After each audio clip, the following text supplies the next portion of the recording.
Boa tarde, de muita luz a todos, prezados amigos. A vida nos permite mais uma vez de nos encontrarmos neste horário, nesta sexta-feira, nesses momentos com vocês, com os nossos pensamentos elevados a Deus, a Jesus, buscando nessa fonte inesgotável de amor e paz para continuarmos a nossa caminhada. Que o Senhor da vida possa nos abençoar nesses momentos, que nós saibamos abrir as nossas mentes e os nossos corações para recebermos as dádivas divinas que estão para nós a todo momento, mas que nesses momentos particularmente em que nós unimos os nossos corações, as nossas almas, em busca dessa energia, com certeza nós seremos muito beneficiados para nos fortalecer nessa caminhada. Agradecemos a presença de todos vocês que estão conosco, agradecemos a todos os grupos que estão nessa união, esse abençoado propósito de poder levar aquilo que nós podemos de melhor dentro das nossas condições para poder dividir com todos esse amor, esse carinho que nós todos recebemos do Pai. Vamos então, com muita gratidão por esse reencontro, nos prepararmos para a oração, para pedirmos permissão aos nossos mentores, a Deus, a Jesus, para que continuemos o nosso trabalho, iniciemos o nosso trabalho. Mestre Jesus, como seus humildes servidores, estamos mais uma vez reunidos, unindo a força da nossa vontade em busca do seu amor e da sua paz. Ajuda-nos, Mestre, querido, a desenvolver em nós a melhor maneira de colocarmos em prática os seus ensinamentos, pois temos muitas dificuldades ainda de colocar esse aprendizado na nossa vida prática e que as suas palavras e dos seus mensageiros possam nos ajudar sempre a continuar nessa busca incessante do amor e da paz.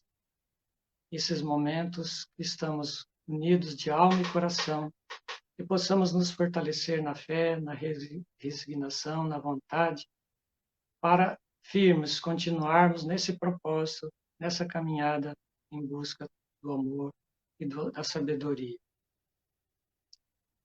Agradecemos ao nosso querido amigo e irmão Francisco de Assis, nosso mentor, a sua equipe, que está sempre conosco, nos intuindo, nos ajudando, nos orientando, para que possamos, juntos com os nossos irmãos de caminhada, seguirmos avante no propósito de levar sempre o conhecimento evangélico a todos, para poder ter uma vida mais plena, mais lúcida, mais cheia de paz, de amor e de realizações. Muito obrigado, Senhor, mais uma vez, por esses momentos abençoados. Que assim seja. Bem, amigos, nós, com imensa alegria, recebemos hoje o Dr. Sérgio Tizin, que veio nos presentear com a palestra cujo título é O Amor, o Dom Divino na Criatura Humana, a Virtude Essencial. Nós só gostaríamos de salientar que o Dr. Sérgio foi o primeiro palestrante do nosso grupo, quando esse tinha apenas alguns meses, e isso foi exatamente no dia 5 de setembro de 2014, ou seja, 6 anos atrás. Então, é muito gratificante para nós recebê-lo, apesar de não ser presencialmente, estar conosco mais uma vez, com a graça de Deus. Muito obrigado, doutor Sérgio. Fique à vontade.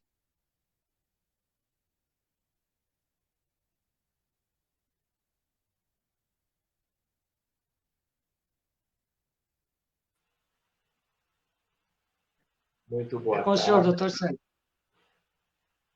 querido Pedro, querido Gilson, querida Lola, queridos amigos do movimento espírita do Reino Unido.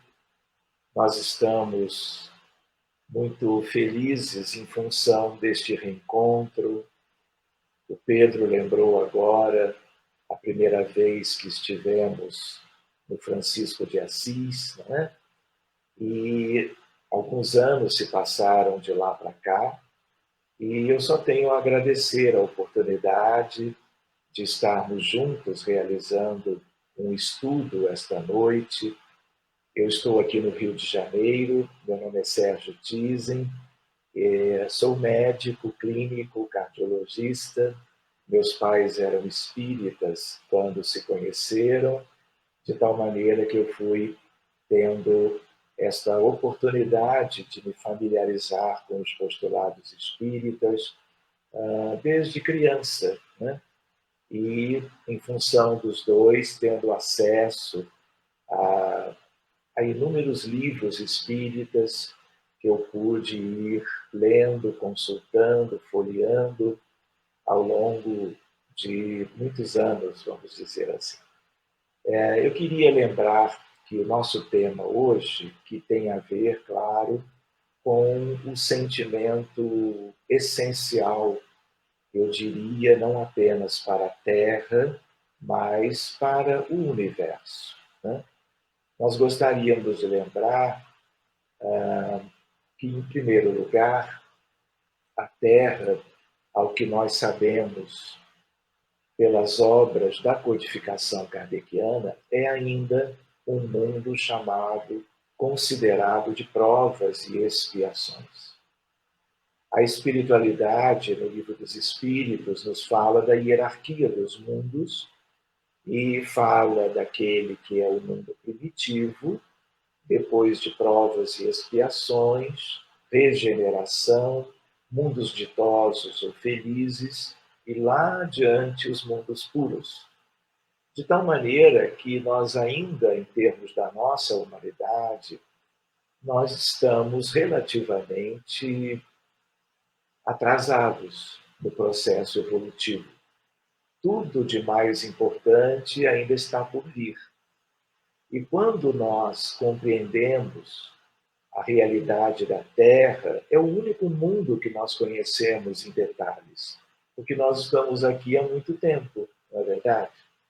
Mas isso aqui não tem a ver com a grande realidade do universo divino. É claro que um grande educandário como a Terra, como no dizer de Emmanuel no livro Roteiro pela Mediunidade de Francisco Cândido Xavier, é mesmo uma grande escola, uma escola para 20 bilhões de humanos, no sentido de que, neste mesmo capítulo, desta mesma obra, é Emmanuel quem nos dá este aspecto numérico da população humana da Terra. Então, se nós somos 7,7 bilhões de humanos encarnados, pelas estatísticas convencionais, isso significa que nós somos 12,3 bilhões de desencarnados. Então, estamos todos matriculados nesta grande escola que é a Terra, e nós também sabemos que, em termos da nossa evolução espiritual, nós precisamos considerar as nossas dificuldades, nós precisamos recordar das nossas imperfeições, de tudo aquilo que nós precisamos, vamos dizer, reconhecer em nós mesmos e, ao mesmo tempo, tratarmos de, utilizando os anos letivos, que são as reencarnações na Terra, de irmos substituindo, vamos dizer, os nossos vícios morais e buscando, de maneira consciente, as virtudes do espírito imortal, que somos todos nós. Os amigos espirituais também nos falam que, tendo em vista as grandes dificuldades daqueles que habitamos no planeta Terra já há muito tempo, né, nós ainda necessitaremos de incontáveis milênios para fazermos propriamente a devida evolução.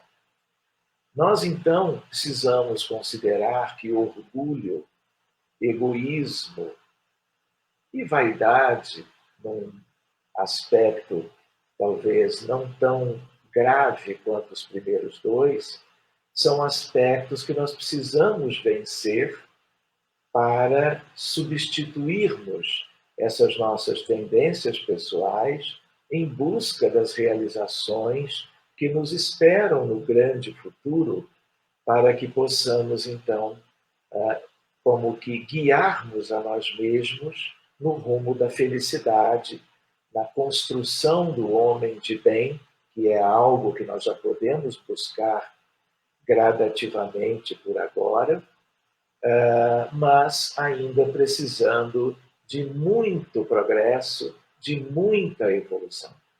Eu gostaria de lembrar, nós podemos perguntar assim, mas que mundo é esse onde nós temos tantas doenças? Em medicina, meus amigos, no âmbito dos problemas biológicos, físicos, somáticos, nós temos milhares de diagnósticos diferentes. No campo da doença mental, na psiquiatria, nós temos uma verdadeira epidemia de transtornos e doenças da mente em todos os cenários da vida humana. E a medicina, aliada ao conhecimento espírita, nos dá uma ideia de quem realmente nós somos, que mundo é este. É verdade que ele é como que um grande hospital, mas há espíritos que consideram a Terra como que um hospital de doentes espirituais, doentes da mente, porque, de certo modo, os vícios, quanto mais intensos, mais graves eles são no departamento da vida pessoal, isso significa que nós vamos errando, errando, errando, vamos dizer, contrariando as leis de Deus, a lei de amor, de justiça e de caridade, e vamos adquirindo uma série de predisposições para vivermos no futuro inúmeros conflitos, como já tem acontecido como que há muitos milênios. De tal maneira que nós poderíamos pensar que, quando falamos de amor, nós estamos lembrando do conteúdo de vida, que é o mais importante que nós devemos como que buscar na ideia de uma longa romagem em busca do aperfeiçoamento espiritual e, portanto, em busca da felicidade. Então, que mundo é esse? É a Terra, mas ele é um mundo com muitos problemas. E não são apenas as doenças que habitualmente, como visitam as pessoas ao longo de suas vidas, desde doenças congênitas, doenças adquiridas, moléstias de todo tipo, muitas delas que são exatamente o que representa para nós a ideia da expiação no mundo de expiações e provas. Mas se nós analisarmos a história da humanidade, nós tínhamos um vídeo para mostrar para vocês no início do PowerPoint, o Gilson deve estar providenciando isto, a ideia de que a Terra, na verdade, é como que um ambiente de guerras, de conflitos. Nós temos 6.000 anos de história da humanidade e, durante todos estes milênios, vejam só, nós nunca tivemos 100 anos de paz. E hoje, com todo o avanço da tecnologia, com todo o progresso da ciência de um modo geral, nós ainda estamos vivendo em diversos cenários da vida humana, vamos dizer, as consequências que nós chamamos de conflitos armados, violência de toda sorte e, em especial, quanto às guerras. Nós gostaríamos de lembrar que a espiritualidade, quando traz para nós certos subsídios, eles nos dizem que todo espírito, filho de Deus, no universo, então agora nós estamos além do que nós, então, poderíamos imaginar apenas para o planeta Terra, que é a nossa casa, que é onde nós estamos.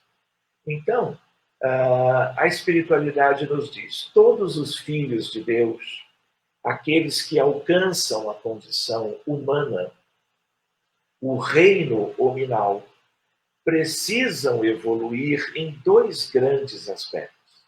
Isto é para nós. É para o universo inteiro, mas é muito para nós. A evolução, num primeiro deles, em ciência universal. O que é isto? O conhecimento, no âmbito, vamos dizer, das ideias que nós temos, o conhecimento humano na Terra, ele didaticamente se divide em filosofia, crença ou religião, ciência de um modo geral, ciências, né? E também a ideia de as artes, o conjunto das possibilidades que fazem com que nós enveredemos por aspectos muito lindos das condições humanas. Então, filosofia, ciência, religião e arte. Isto é ciência universal, de tal maneira que nós temos o universo divino a nos convidar para que nós possamos conhecer cada vez mais. Mas conhecer como uma asa extraordinária que vai nos permitindo avançar no rumo do progresso, das conquistas maravilhosas que o universo de Deus deixa como que aberto para nós todos. E, ao mesmo tempo, nós temos uma outra asa magnífica, que é aquela que nós chamamos a do amor universal. Então, o nosso tema de hoje, ele é o sentimento raiz.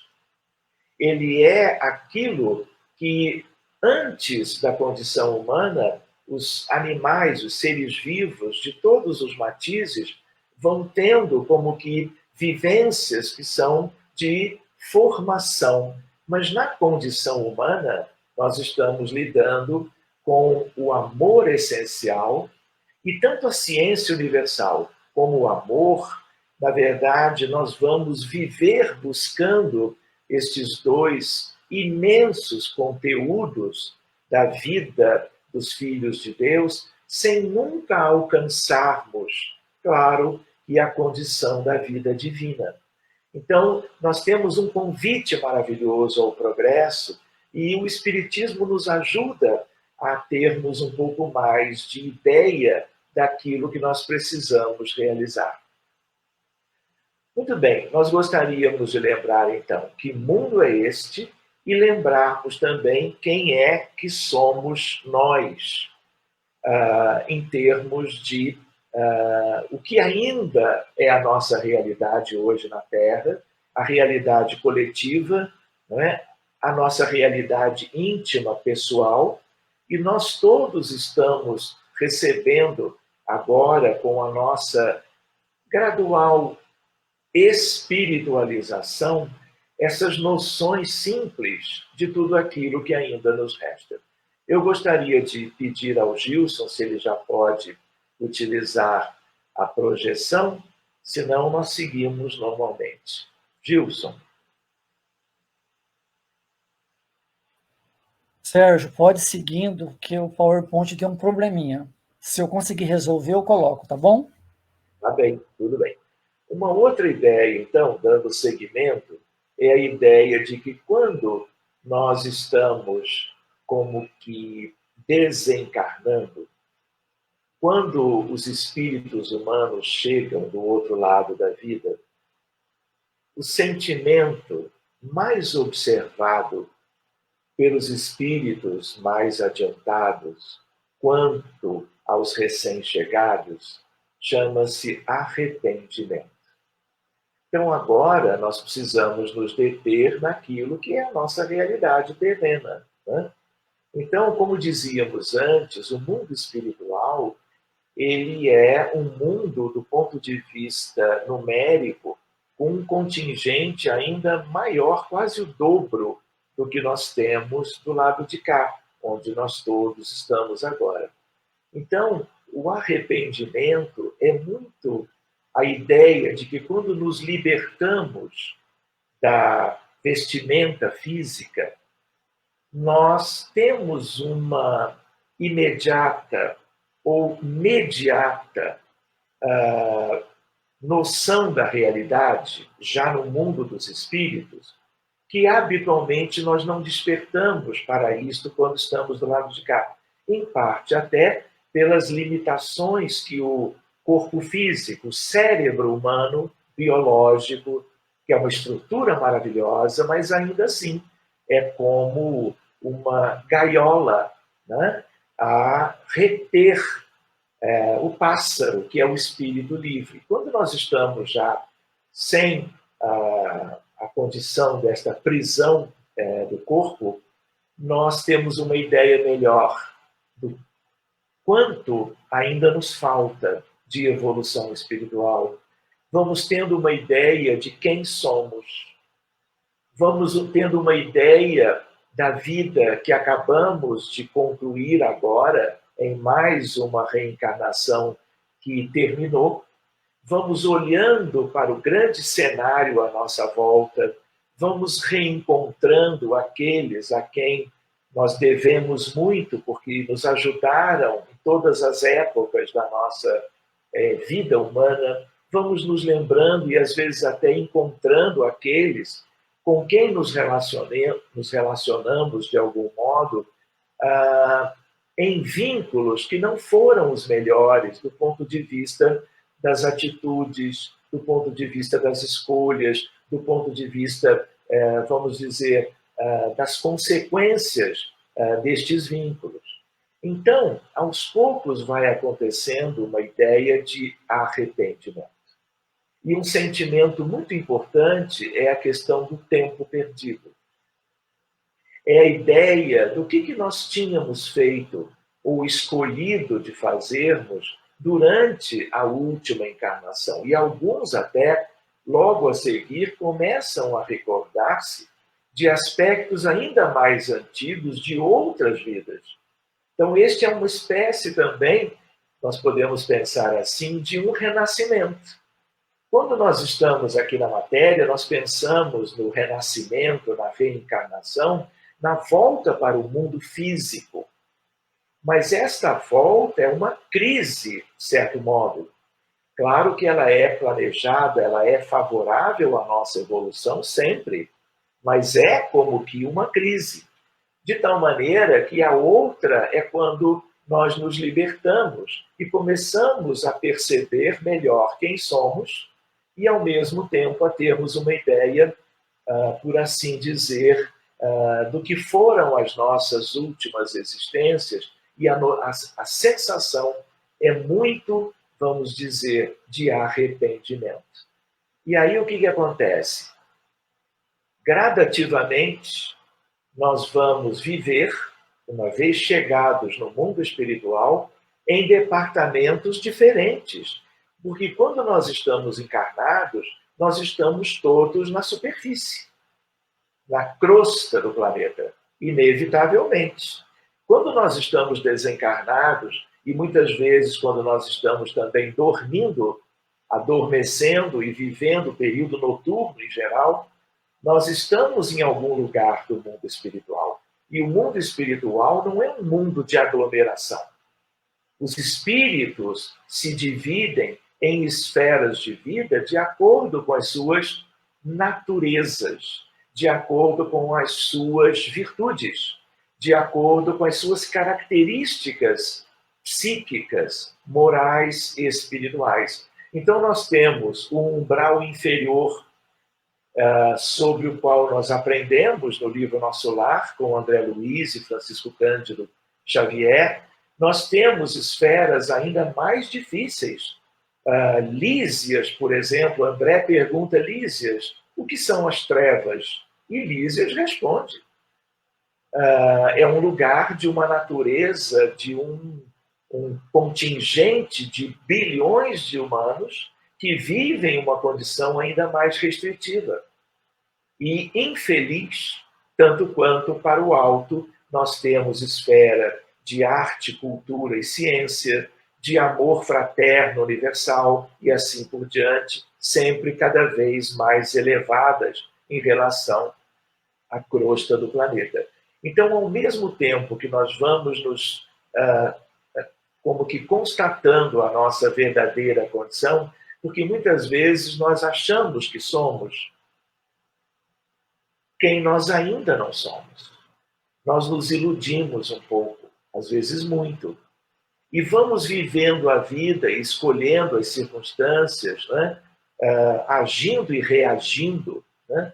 Muitas vezes apenas repetindo as experiências que são comuns na Terra, né? No sentido da escolha da profissão, da vida na sociedade, no dia a dia.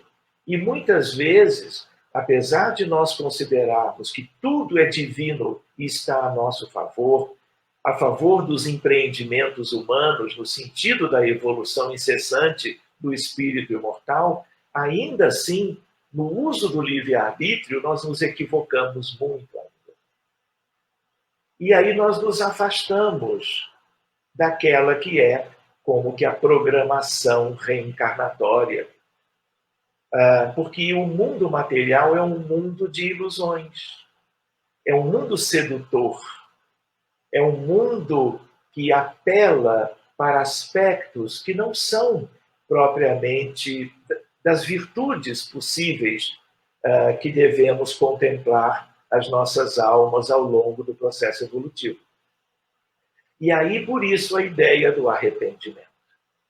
Quando o arrependimento brota e ele vai se tornando cada vez mais consciente, né, o que acontece? Nós vamos como que começando a buscar possibilidades de reajustamento e reparação. Então, o arrependimento, nós já sabemos de onde ele procede. Mas nós temos que buscar as experiências futuras que vão sendo replanejadas para que nós façamos na vida que virá aquilo que não soubemos realizar quando já teríamos condições satisfatórias para o fazermos.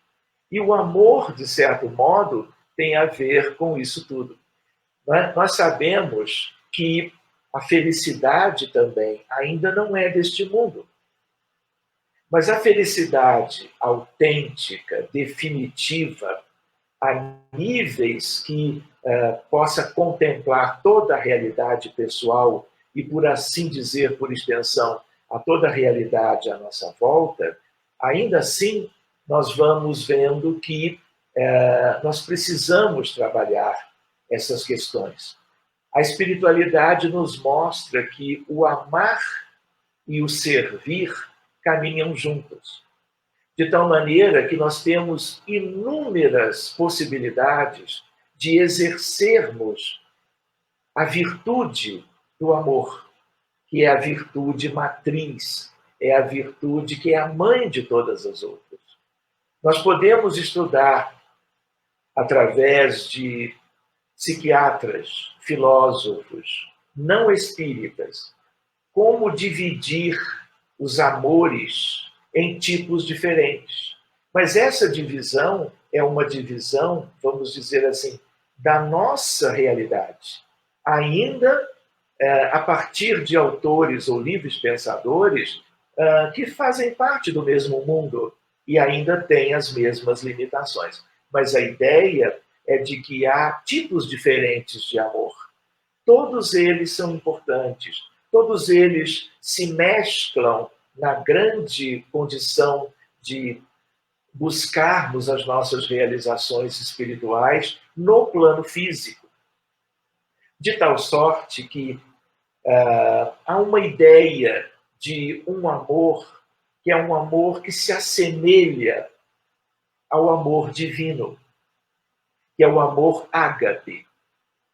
Este amor está ainda muito distante de nós. Mas nós, quando temos uma noção de como se estratifica a virtude ampla do amor, nós vamos nos avaliando, olhando para nós. Nós temos muita facilidade de olhar as deficiências e dificuldades alheias. Mas se existe algo que é benéfico, que vem do arrependimento para a reparação dos nossos erros, é a ideia de trabalharmos virtudes, de trabalharmos aquilo que sejam definitivos para nós. Aquilo que é o erro, a transgressão às leis de Deus, os equívocos, aquilo que significa darmos ensejo no dia a dia ao orgulho, ao egoísmo e à vaidade, tudo isso é transitório.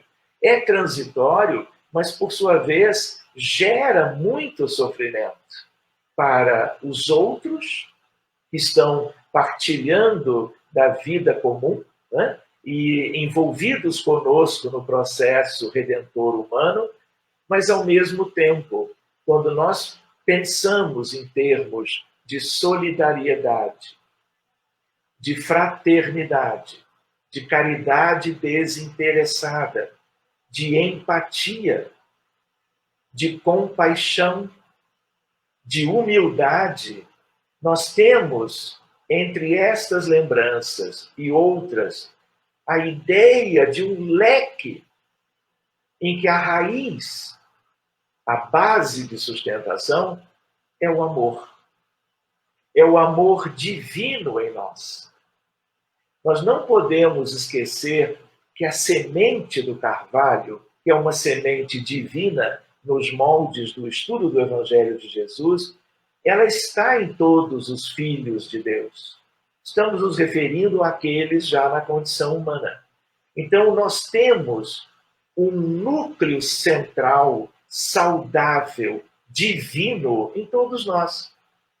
Mas é uma semente que nós precisamos, como que, reconhecê-la e trabalharmos com ela em meio à intimidade da realização humana, com as perspectivas de que o amor seja cada vez mais algo que nos favoreça a conquista da felicidade.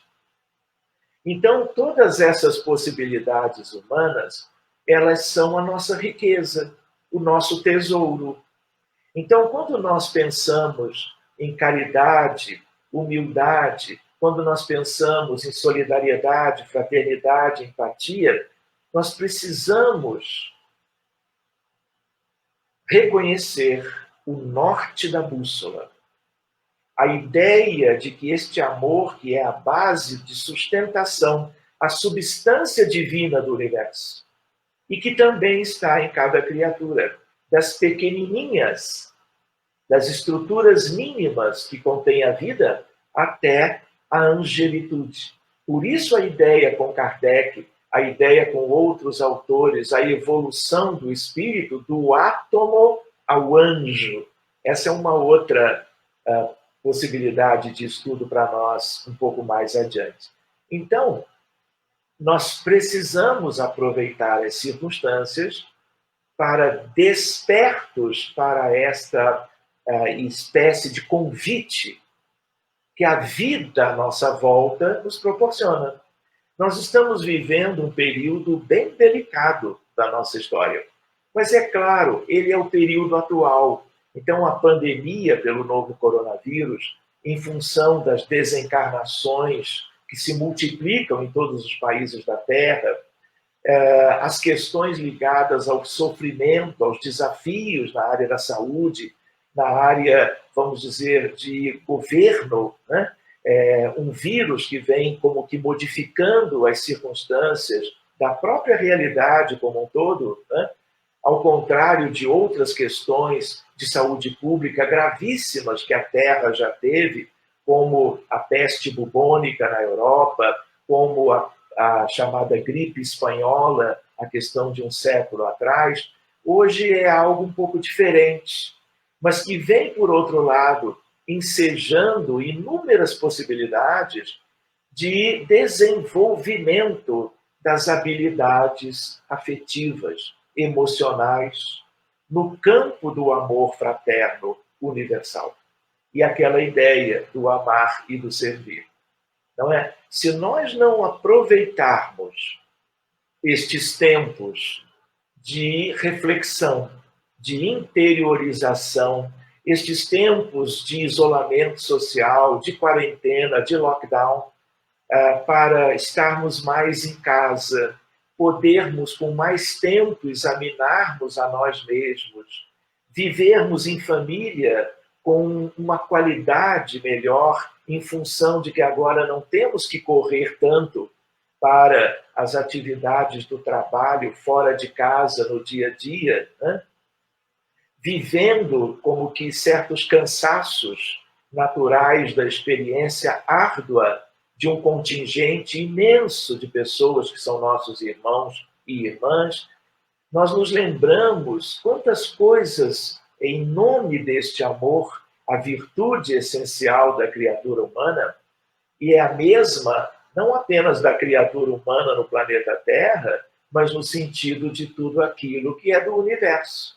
Porque a raiz da evolução é ciência universal, conhecimento de tudo do universo. Alguém poderia dizer, eu não quero estudar física, né?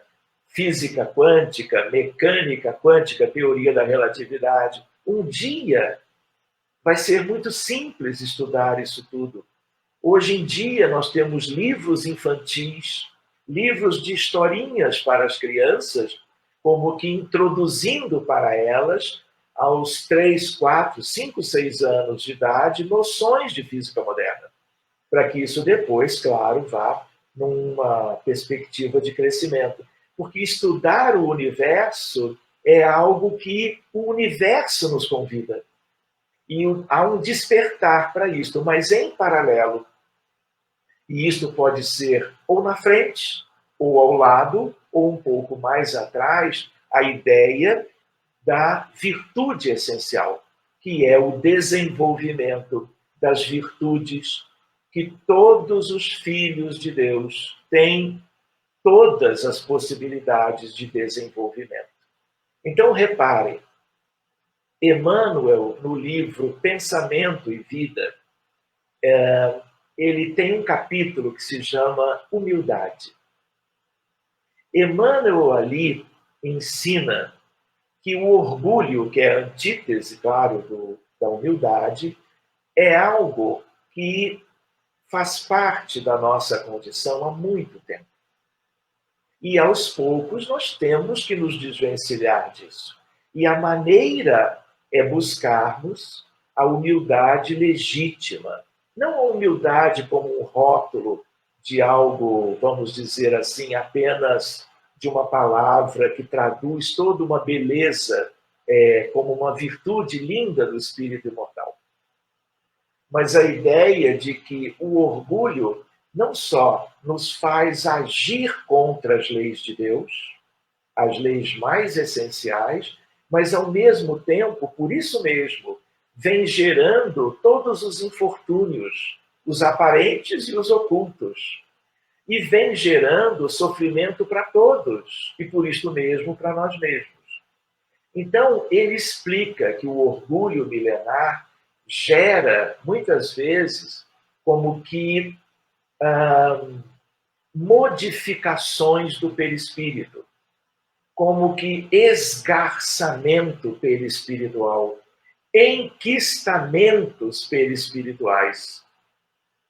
Isso significa que nessa estrutura linda que nós precisamos um dia fazer um seminário sobre ela, sobre perispírito, perispírito e vida, perispírito e desencarnação, reencarnação, perispírito e mediunidade, perispírito e vida, perispírito e virtude, perispírito e evolução espiritual, nós aprendemos com Emmanuel que esse orgulho, ele adoece o perispírito. A alma adoecida adoece a matriz do corpo, o modelo organizador biológico.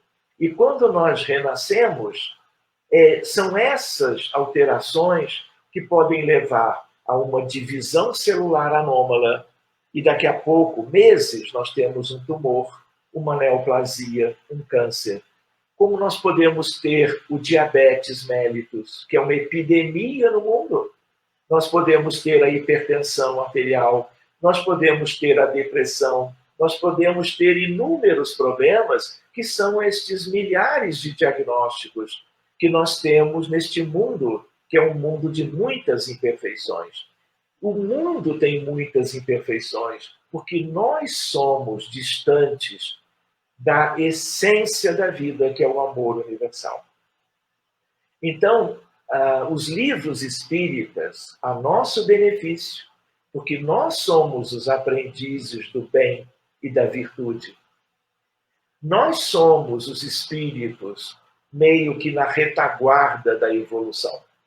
Especialmente se nós pensamos no grande universo. E o que nos falta? Nos falta a ideia, como se dizer assim, do amor. Nós poderíamos pensar que, como Emmanuel traz numa determinada outra obra, ele diz, somos devedores da multidão. Então, certos vícios poderiam fazer com que nós não enxergássemos a realidade da Terra. Nós não enxergamos, às vezes, quem está ao nosso lado.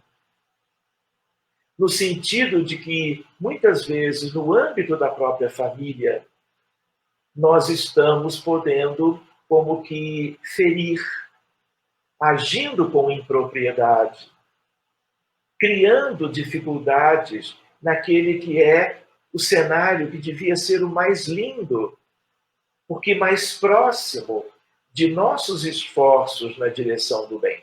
Então, vale a pena nós lembrarmos de Emmanuel aí também, devedores da multidão, tanto aqueles que estão ao nosso lado, como na multidão de um modo geral. E não é por outro motivo que essa expressão verdadeira, real, de quando Jesus esteve conosco há 2000 anos, quantas vezes há referências nos evangelhos de Mateus, de Marcos, de Lucas e de João, sobre a turba, que é como que um sinônimo de multidão.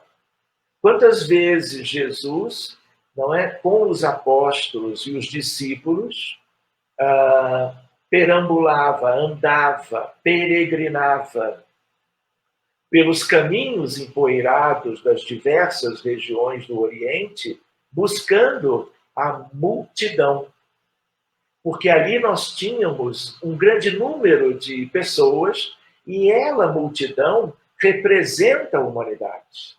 E Jesus, quando se dirigia a cada uma delas, visitava o grande todo. Porque não só ele fez, pelo seu amor crístico, todo o bem possível, instruindo por amor, edificando nos corações de todos aqueles que lá estavam, como que a raiz do mundo do futuro, trazendo as esperanças, as consolações, trazendo benefícios médicos, como médico divino, a cura do lunático, do paralítico de Cafarnaum, a cura dos cegos, dos surdos mudos e de outros casos de diagnósticos muito comuns naquela época, como a hanseníase ou a lepra, como era chamada então. E ele, então, quando busca a multidão, ele como que se dirige à humanidade, no sentido de, olha, o que eu estou fazendo agora, eu continuarei fazendo eternamente. Mas, além do que eu faço diretamente, eu vou trazendo as sementes das virtudes. Ele era o ser absoluto de todas elas, mas ele oferecia para o nosso conhecimento, para a nossa ideia melhor cada vez a respeito, o que nós precisaríamos desenvolver daqueles tempos de uma forma mais ágil para nos tornarmos mais felizes como que o quanto antes. Então, meus amigos, vale a pena nós nos lembrarmos que Jesus continua conosco. E todas as expressões de amor, elas estão como que em potencial em todos nós. Há aquela ideia, portanto, de que a semente ela é divina, o núcleo saudável da alma humana está em nós.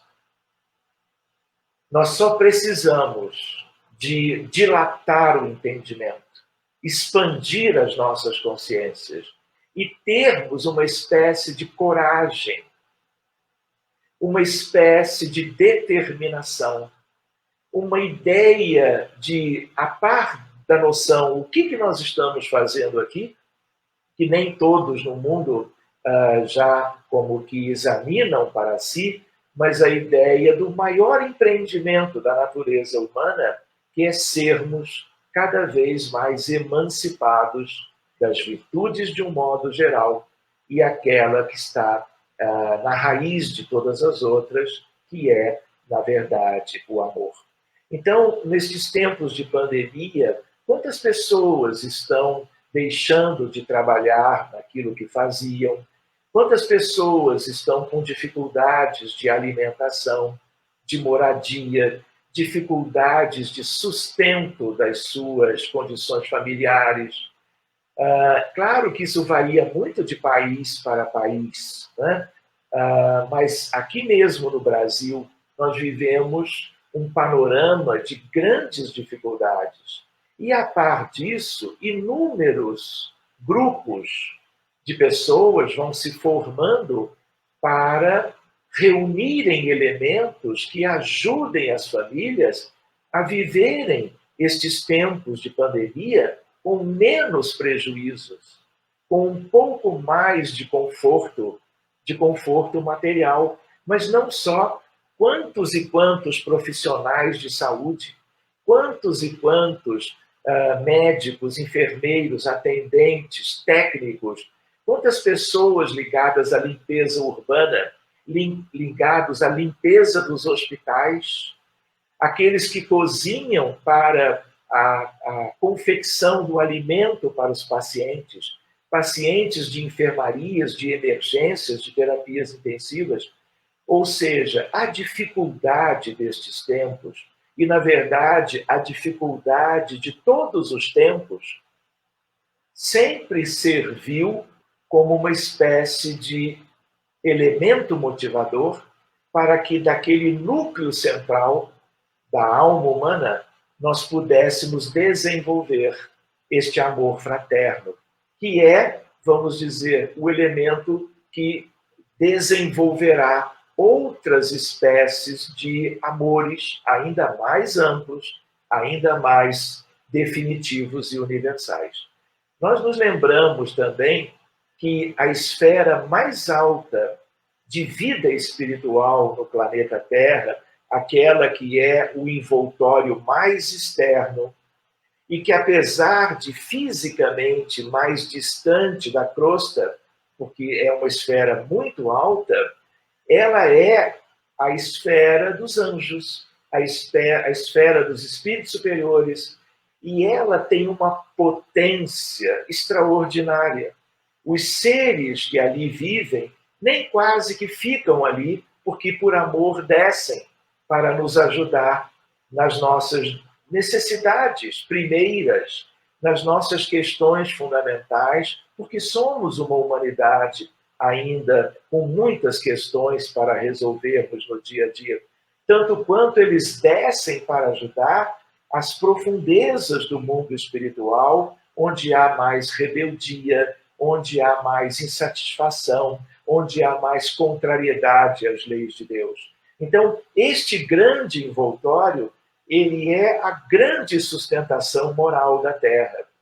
E todos aqueles que foram como que reencarnando no nosso mundo, naqueles 4 campos da expressão do trabalho humano, foram como que abençoando a humanidade, favorecendo a nós todos, para que nós pudéssemos despertar para a grande razão de ser, de nós estarmos aqui em meio às vicissitudes do sofrimento humano, às provas e às expiações, mas para que delas venham para nós, no campo pessoal, a motivação, para as transformações que são aquelas de que nós carecemos. Nós gostaríamos de lembrar que todas as religiões, todas, monoteístas e as politeístas, da história deste mundo lindo, por um lado lindíssimo, que é a Terra, apesar das agruras destes tempos, apesar de uma história cheia de conflitos. Na verdade, a Terra é um mundo lindo e as suas religiões, que foram plantadas por designação do Divino Mestre, Jesus, para que pudessem todas elas chegarem a todos os departamentos da vida humana e a todas as culturas e povos da Terra em que se guardavam as características daqueles grupos e nações, todas elas falam do amor. Religião, na essência, é amor. A filosofia também deve sê-lo. A ciência deve estar filiada à caridade e ao amor, portanto. De tal maneira que inúmeros cientistas vieram até nós para trazerem subsídios maravilhosos para a evolução da humanidade, para que soubéssemos amar, amássemos uns aos outros e pudéssemos ir ganhando subsídios para uma evolução em que o amor é o norte da bússola. Então, ao mesmo tempo, as artes superiores vieram até nós por espíritos mais nobres em todos os tempos, até nas pinturas rupestres, nas cavernas da vida ancestral, nós temos coisas lindas, como temos em todos os museus da Terra, como temos no Museu de Londres, como nós temos no Louvre, como nós temos no Museu do Prado, na Espanha, em Madrid. Nós temos obras que traduzem o belo da humanidade. Isso também é expressão de amor. Então, nós nos lembramos que nós devemos associar, como filhos e aprendizes de tudo isso, essa filiação diária daquilo que nós fazemos no dia a dia, para que nós contemplemos a nós mesmos e a família e a sociedade de aspectos legítimos, derivativos do sentimento fundamental do universo, o sentimento divino, que é Deus conosco.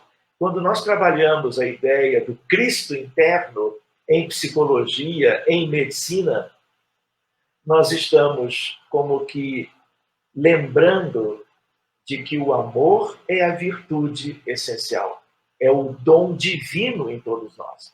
É como que um legado, é como se nós, em potencial, já estivéssemos prontos, mas apenas temos que desenvolver aquilo que é da raiz para a ação em torno de nós.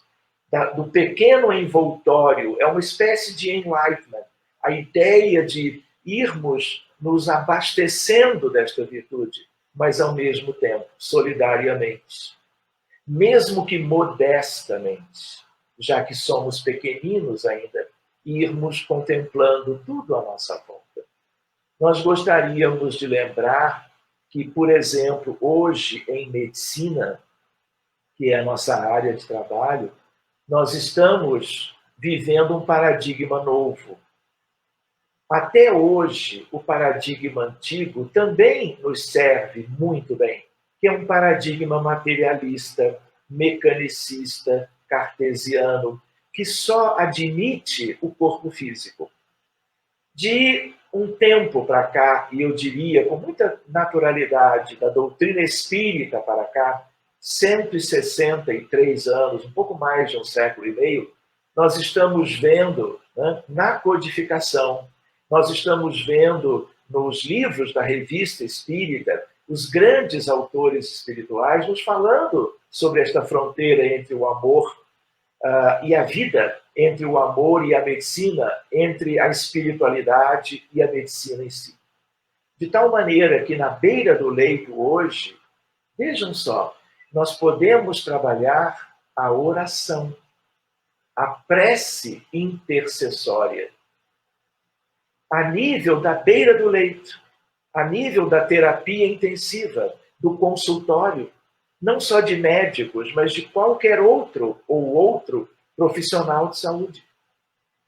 A ideia de gratidão e medicina.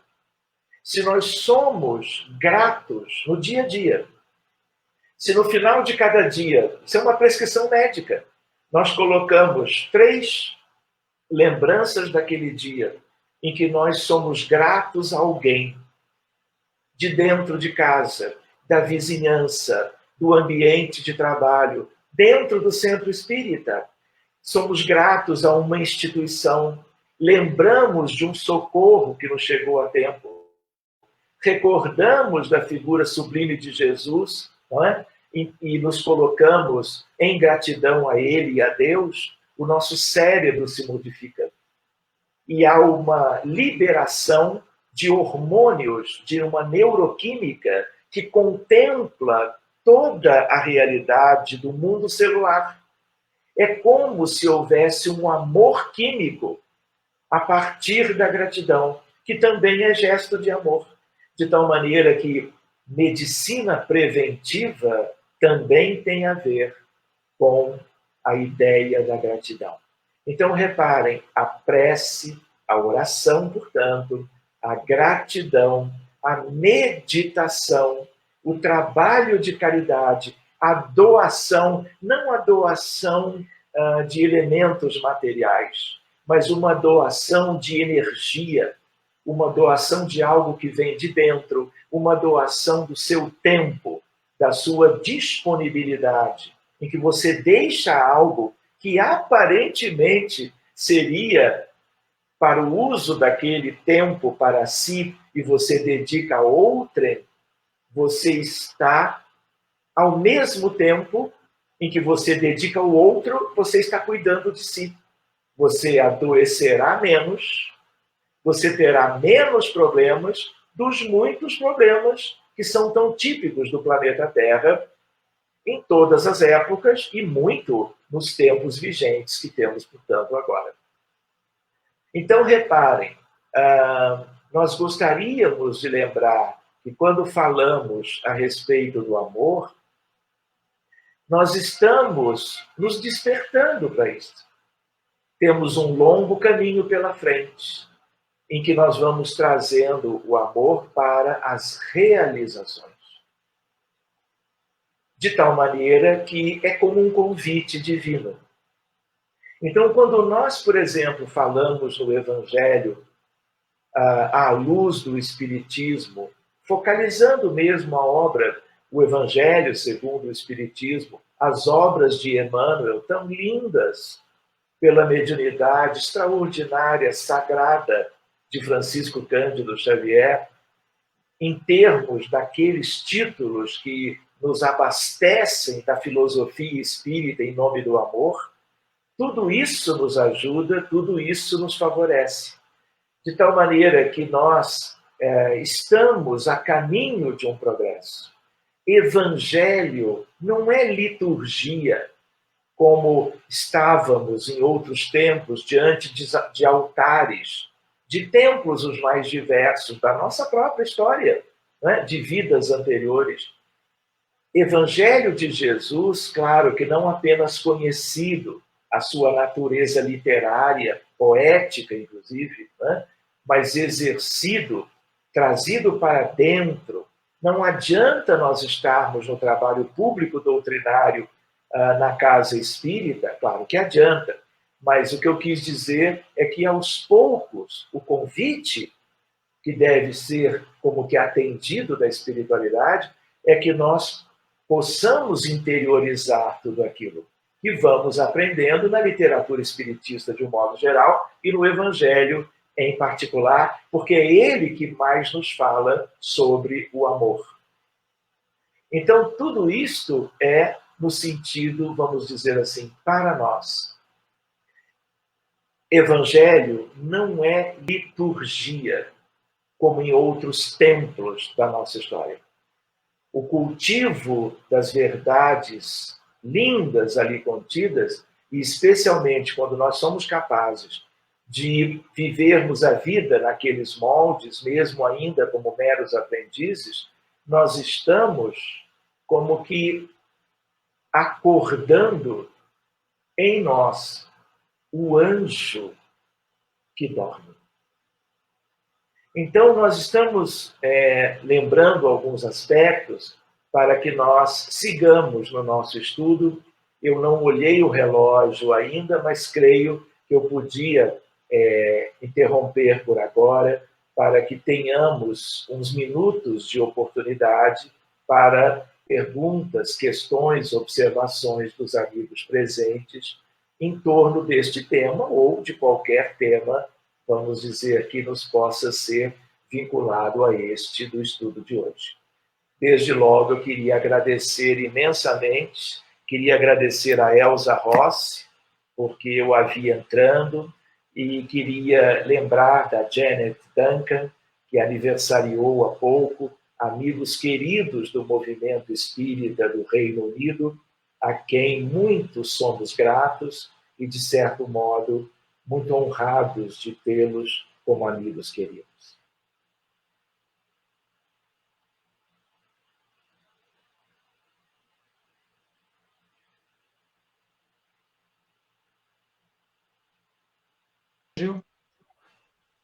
Nós agradecemos ao Dr. Sérgio e gostaríamos de saber se alguém tem alguma pergunta a fazer ao Dr. Sérgio. Pessoal, fiquem à vontade. Bem, enquanto não chegam as perguntas, eu gostaria de fazer uma observação, uma pergunta ao Dr. Sérgio. Por que nós ainda temos tantas dificuldades em evoluir, quer dizer, praticar o amor, ou seja, evoluindo muito pouco, né, segundo a gente ouve os Espíritos através das obras, evoluindo tão pouco em cada reencarnação? Seria falta de vontade, apesar do nosso conhecimento, às vezes, que a gente tem um conhecimento, o que faltaria para que a gente pudesse dar um impulso maior no nosso processo evolutivo? O que o senhor poderia dizer para nós, por favor? Irmão Pedro, veja só. Há uma lei da natureza, que aliás até é da física, que é a lei da inércia. Então, para nós nos deslocarmos de um lugar para outro, nós temos que vencer a inércia. Nós temos que oferecer energia para o sistema, para podermos fazer esse deslocamento. Do ponto de vista moral, isso também funciona. Por isso que a espiritualidade tem nos trazido filosofias e religiões ou expressões diferentes de crença, todas elas são divinas.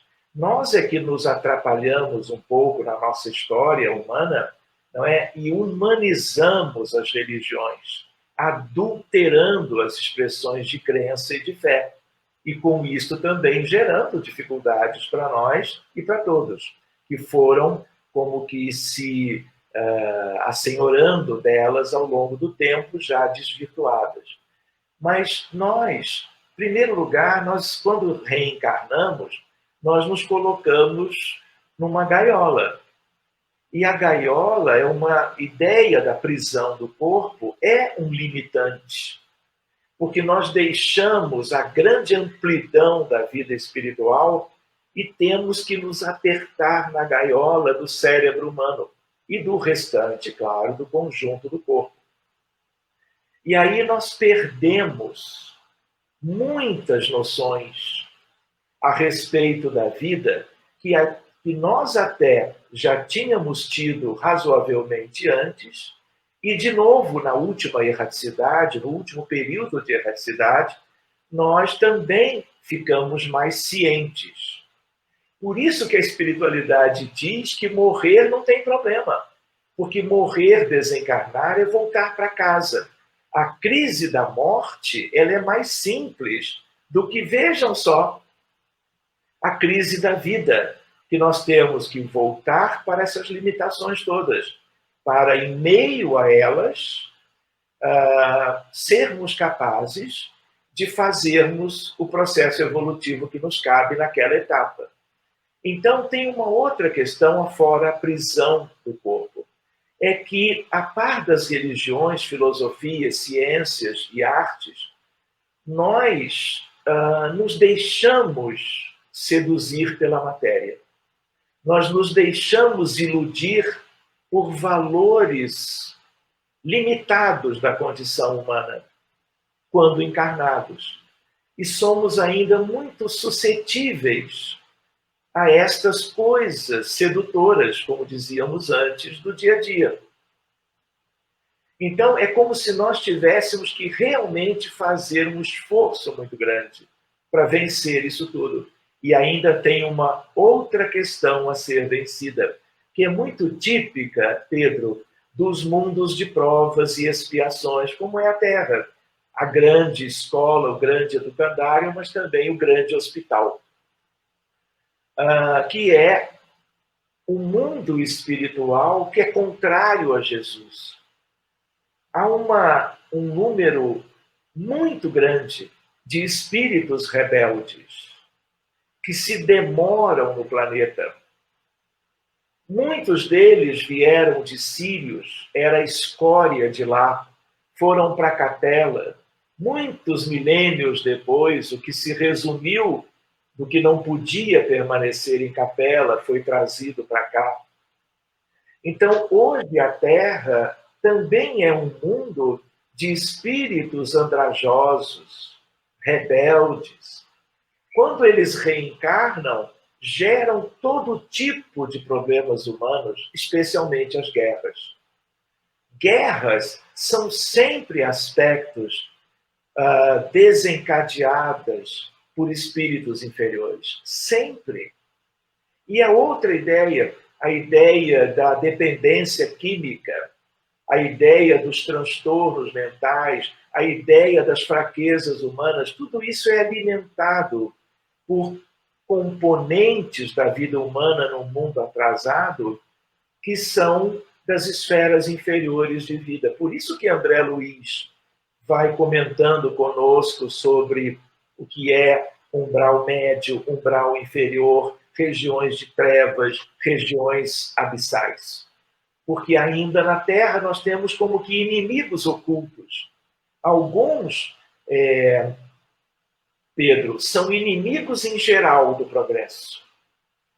E eles exercem, com seu poder mental, adversidades no processo evolutivo geral da humanidade. Fora aqueles que nos cobram como que ações equivocadas no passado, quando nós os prejudicamos com mais ou menos ignorância das leis divinas. Mas o que acontece? Eles não querem a nossa felicidade.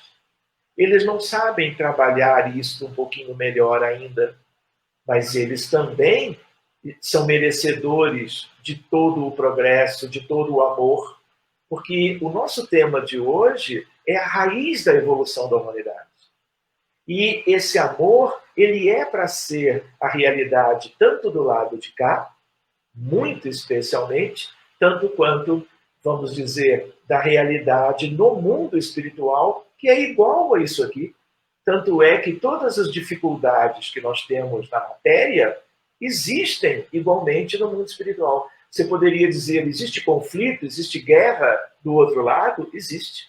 Fora as guerras do lado de cá, que foram tramadas por criaturas equivocadas, para dizermos pouco, irmãos nossos do outro lado da vida. Ou seja, essa inércia que temos que vencer, ela é muito baseada em algo que só uma consciência mais ampla, só o estudo, só as bases de uma visão espiritual, espírita, se possível, e moderna, no sentido do evangelho aprofundado, estudado meticulosamente, mas não apenas estudado, trazido para o altar da nossa consciência e dos nossos corações, é que nós vamos poder agilizar isso em cada reencarnação.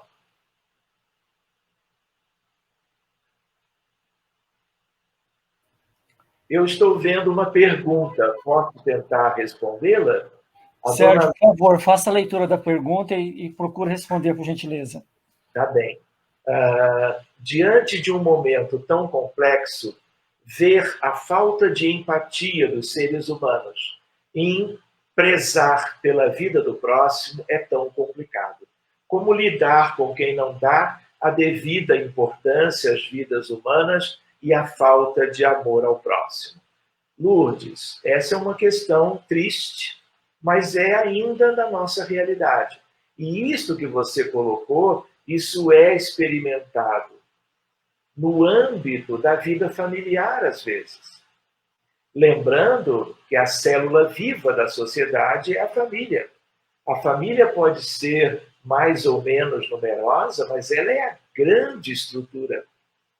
E ela muitas vezes é elaborada e mantida em meio a muitas dificuldades. Mas isso que você colocou, a insensibilidade, a indiferença, a desfaçatez, não é? A crueldade, às vezes, isso pode ir, por exemplo, tanto do ponto de vista daquele universo menor à nossa volta, como a nível governamental, a nível de gestão, não é?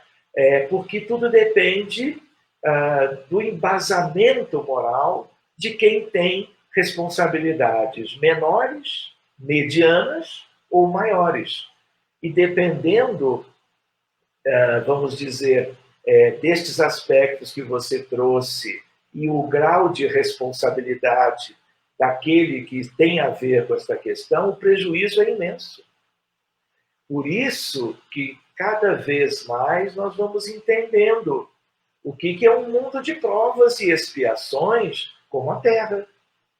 Se nós pensávamos que era apenas uma expressão de linguagem, né? uma coisa até com sentido poético, né? Nós agora, talvez melhor do que nunca, nós temos condições de perceber que mundo é esse. Aonde que nós estamos?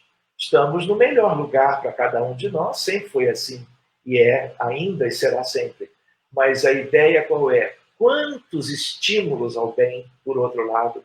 Porque quanto mais do mal, das dificuldades, dos prejuízos, das dificuldades morais, dos vícios, de um modo geral, existe numa realidade, teoricamente, mais estímulo ao bem, que se contraponha a tudo isso.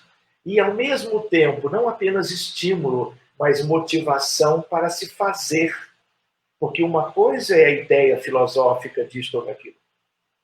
Outra coisa é como que abastecidos da ideia de todas as expressões possíveis de amor, nós, como que com eles, estes amores, nós contemplarmos a nossa vida, a vida em torno de nós, abrindo mão das realizações pessoais, numa ideia que é uma ideia, vamos dizer assim, de altruísmo, que é a expressão de amor, claro.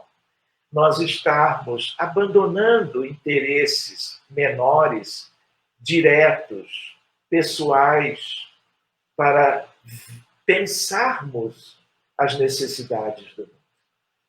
Quanta gente linda tem estado aqui ou acolá, abraçando seus irmãos, sentando para conversar. Se existe algo que hoje é possível em termos de isolamento social, por exemplo, é você sentar com as pessoas mais próximas, dialogar.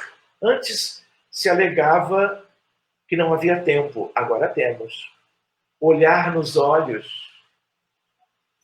buscar realizar aspectos caritativos ou de solidariedade cristã, porque nunca tivemos tantos aspectos para que estas coisas sejam motivadas em nós.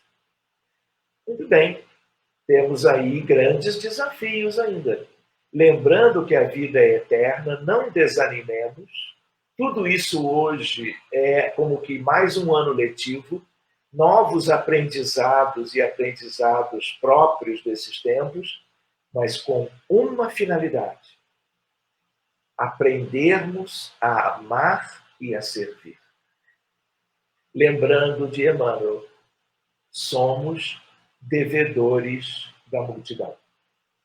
Se nós não sabemos o que fazer, se nós não temos uma ideia mais clara, amemos, abracemos, cuidemos, ofereçamos tudo de melhor que possuímos a favor de quem quer que seja.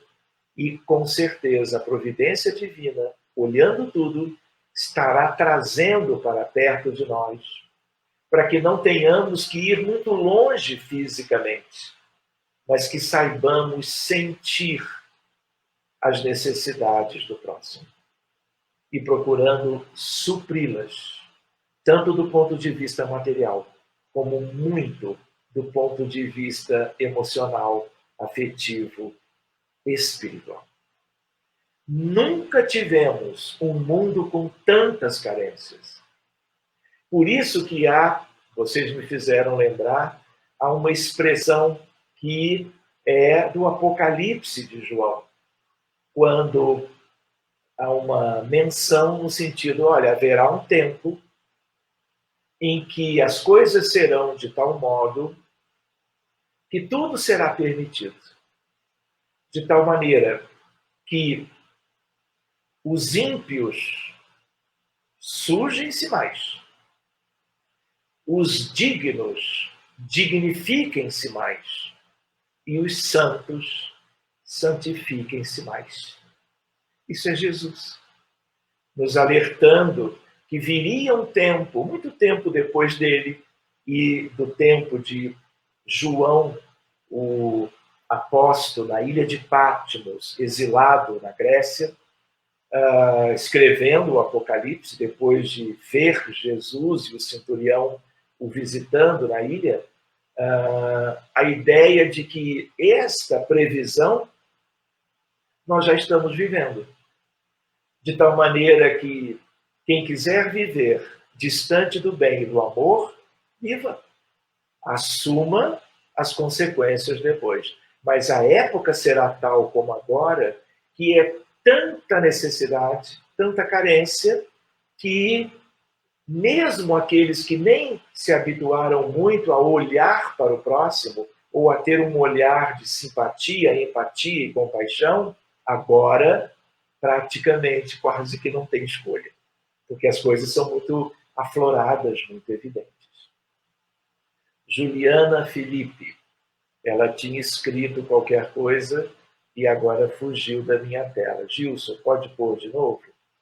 Emanuel Salles, boa tarde. Nesse tempo de transição, é inevitável nos lembrar dos exilados de Capela, que, segundo Áureo, em Universo e Vida, livro da FEB, ao que tudo indica, pelo menos parte já haviam sido exilados.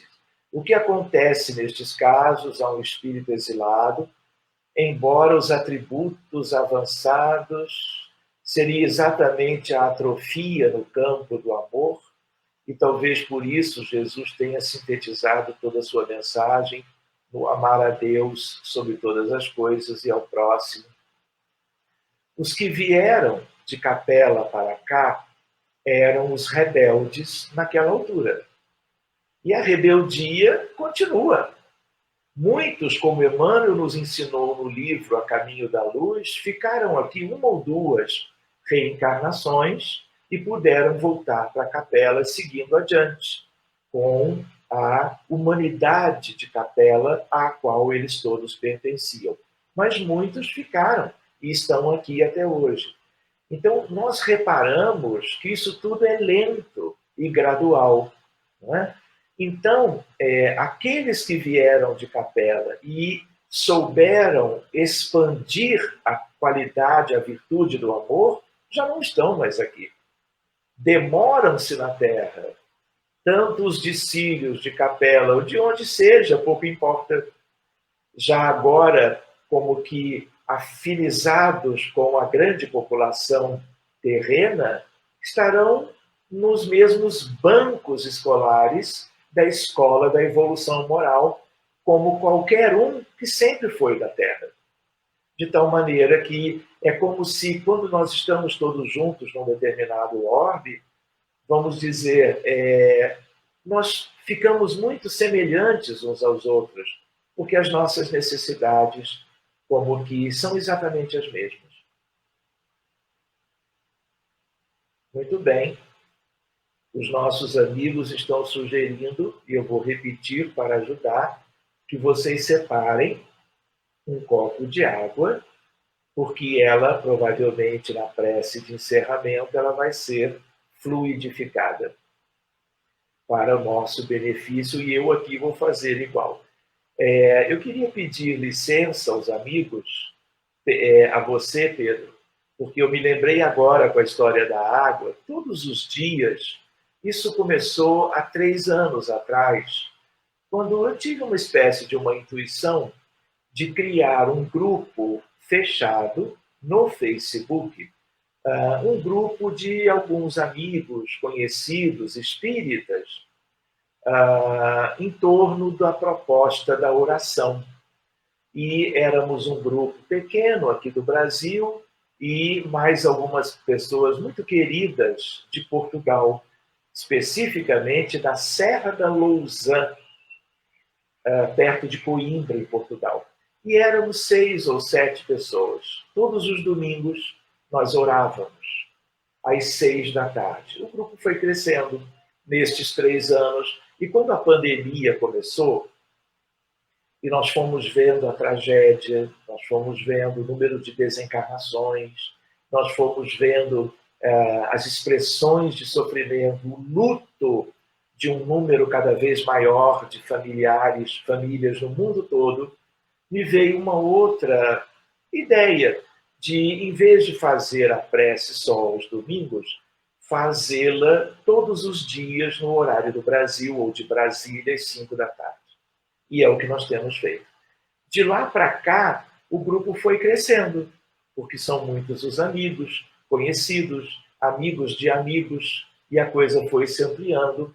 E hoje, e todos os dias, naquilo que nós chamamos prece pela humanidade, nós oramos pelos países em guerra, em conflitos, nós oramos pelos doentes, pelos pacientes de transtornos mentais, nós oramos pelos suicidas, pelos espíritos daqueles que sofreram o aborto induzido, enfim, vamos nos lembrando das dificuldades humanas do planeta e vamos fazendo como uma prece intercessória, rogando a intercessão divina e de Jesus por tudo isso que é o somatório do sofrimento da humanidade atual. Então, eu gostaria de apenas como que lembrar desse aspecto. O nome do grupo é Prece pela Humanidade. Há uma criança numa foto muito bonitinha e aquela foto simboliza a proposta da prece. Quem quiser entrar é só pedir. Hoje nós somos mais de 5.000 pessoas de 34 países diferentes. É claro que é um mundo de bilhões, ainda é pouco, mas já é alguma coisa. E a semente, que é uma semente dos espíritos, é uma semente de amigos espirituais de todos. Pode ter começado por aqui a germinar, mas já está dando como que algumas flores, e algumas delas bem bonitas. E o convite, então, está feito a todos vocês. Nós fluidificamos também a água e vocês podem nos acompanhar sempre que quiserem. E podem convidar seus amigos, seus conhecidos e seus familiares. Eu posso enviar para o Gilson o convite da prece pela humanidade e ele, com certeza, fará chegar a todos vocês. Tá bem? Muito obrigado, doutor Sérgio. Muito obrigado por todos os esclarecimentos, por esse aprendizado imenso que nós tivemos hoje. Agradecemos por tudo que o senhor tem feito, por todos, indistintamente. E se o senhor puder permanecer um pouquinho mais na sala, se for possível, até o final, É nós possível, com agradeceríamos. muito prazer. Muito obrigado, doutor Sérgio. Fique com Deus. Imagina.